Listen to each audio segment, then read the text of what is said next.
Good morning guys. Happy, ano na ba ngayon? Wednesday, Thursday Pinas. Hala, hindi ko na alam. Yan guys, sobrang foggy. Grabe.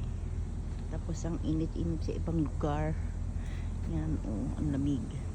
Nanguha ako ng tomato sa kapitbahay, oh. Yan, oh. Fresh tomato daw. Libre. Kaya ayan, nanguha ako ng tomato. Organic daw siya. Akalain mo, mabuti pa. Ito yung kapitbahay ko. Yung may bahay na yan. May mga tanim sila. Mabait naman. Ayan. May mga tanim sila dyan sa loob. Yan. Magandang buhay everyone. Keep safe always.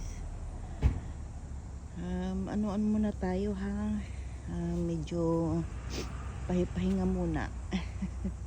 Yan guys. Magandang buhay everyone.